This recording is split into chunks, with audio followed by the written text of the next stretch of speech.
Bonjour à toutes et à tous et bienvenue dans cette nouvelle pastille vidéo de mode d'emploi. Aujourd'hui, on reçoit Patrick. Bonjour Patrick Giraud. Franck. On commence à vous connaître maintenant voilà, Un petit peu, ouais. sur le salon. Bon, allez, en deux mots pour ceux qui ne vous connaîtraient pas encore. Allez, rapidement, représentez-vous. Alors Patrick Giraud, après des études de marketing, j'ai eu une première expérience dans la vente aux professionnels, le B2B, pour une filiale de Pirelli. Puis j'ai découvert la vente directe un petit peu par hasard, comme beaucoup d'entre nous. Et c'est devenu une passion. Et depuis des années, j'ai été directeur commercial, directeur général de différents réseaux de vente directe. Puis en 2018, j'ai créé le cabinet One-to-One Conseil, spécialisé à 70% dans le domaine de la vente directe. En 2021, Michel Demigneux est venu me rejoindre en tant que consultant associé, me faire bénéficier de son expérience qui était un peu différente de la mienne, et puis de partager cette passion qu'on a pour ce secteur d'activité. Parfait. Alors, vous êtes basé où déjà? On est basé à Lyon. À Lyon, d'accord. On intervient auprès d'entreprises, de nombreuses entreprises, plus d'une centaine je crois, dans l'accompagnement de leur stratégie, mais aussi dans des missions très opérationnelles de recrutement, de formation et d'animation de réseau. D'accord, parfait. Bon, vous êtes là aujourd'hui pour parler de la vente en face à face. Oui. C'est un concept qu'on entend. Dans l'inconscient collectif, on voit à peu près ce que c'est, mais c'est bien qu'on précise parce qu'elle fait partie, bien sûr, des ventes, des systèmes de distribution et de vente de la vente directe. Donc, on va essayer de comprendre là un peu plus en profondeur. Alors, la vente directe, oui, on connaît maintenant comment ça s'appelle. La vente face à face, c'est quoi exactement? Dans la vente directe, il y a deux métiers. Il y a la vente en réunion, que tout le monde connaît, un petit peu roi, etc. Donc tout le monde connaît ce mode de distribution. Et puis il y a la vente directe en face à face, donc qui consiste à vendre un produit et un service chez les consommateurs en direct avec le consommateur, le couple ou la famille en fonction du type de produit. Et cette vente est souvent définie par la typologie de produit, le type de produit que l'on va commercialiser, et également sur les montants, parce que c'est souvent des produits qui sont relativement coûteux, comme une véranda, une piscine, enfin voilà, des produits qui nécessitent effectivement une discussion et une négociation financière qui est un petit peu plus compliquée que quand on fait de la vente en réunion sur des produits de portefeuille plus faibles. D'ailleurs, en parlant de ça, est-ce que les profils de vendeurs en face à face sont les mêmes que ceux de vente en réunion? Alors, le métier est relativement proche, même si on distingue ces deux activités, mais effectivement, les profils sont souvent différents. En vente en face à face, on a une majorité de vendeurs salariés ou de vendeurs indépendants type agents commerciaux, alors qu'on va retrouver en vente en réunion beaucoup d'indépendants. C'est du travail souvent à temps choisi, à temps partagé, et donc effectivement c'est des statuts différents qui sont, d'ailleurs il y a un statut spécialisé qui est le statut VDI, qui veut dire vendeur à domicile indépendant, qu'on ne retrouve pas du tout en vente en face à face. D'accord. En vente en face à face, on est souvent en VDI, on est tout seul à faire sa démonstration. Vente en face à face, c'est pareil. Si on a peut-être des produits plus compliqués, plus techniques, plus chers, est-ce qu'on pratique à deux pour la profession? Assez rarement. La visite chez les clients particuliers à deux peuvent se faire dans le cadre de formation continue ou d'accompagnement. Effectivement, s'il y a besoin d'un technicien un peu plus formé que le commercial parce qu'il est en train de débuter, il peut être accompagné. Mais en général, le commercial est seul aussi en clientèle.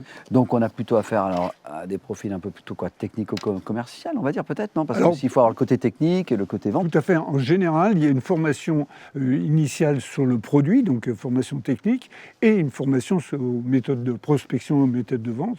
Parce qu'effectivement, dans la vente en face à face, on ne vend pas directement chez le client la première fois qu'on le rencontre. En général, il y a une phase de prospection. On va rencontrer des clients, on va leur proposer un rendez-vous. Et c'est pendant ce rendez-vous, effectivement, on fera la découverte du besoin du client de manière physique, au travers de questionnements, mais aussi de visu quand il s'agit, par exemple, du domaine de l'habitat.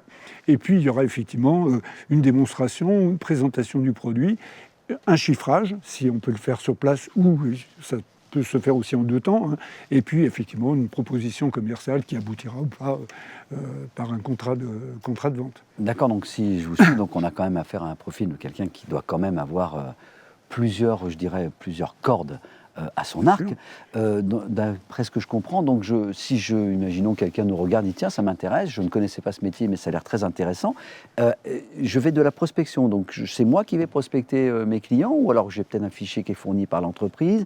Je suis assisté peut-être pour des prises de rendez-vous, enfin, ça dépend, je suppose, des entreprises, mais on peut avoir un cas de figure où je fais presque tout de A à Z jusqu'à l'acte de vente. Alors, tous les cas existent, tous ceux que vous venez de citer existent. Effectivement, il y a des commerciaux qui vont prospecter les clients, soit directement, prospection, ce qu'on appelle la prospection directe, ils vont aller sonner chez les gens en disant voilà, je suis apte à vous apporter une solution dans tel et tel domaine, est-ce que ça vous intéresse qu'on puisse se rencontrer? Vous avez des entreprises qui ont dissocié complètement la prospection de la vente, avec soit des services adaptés, soit des méthodes.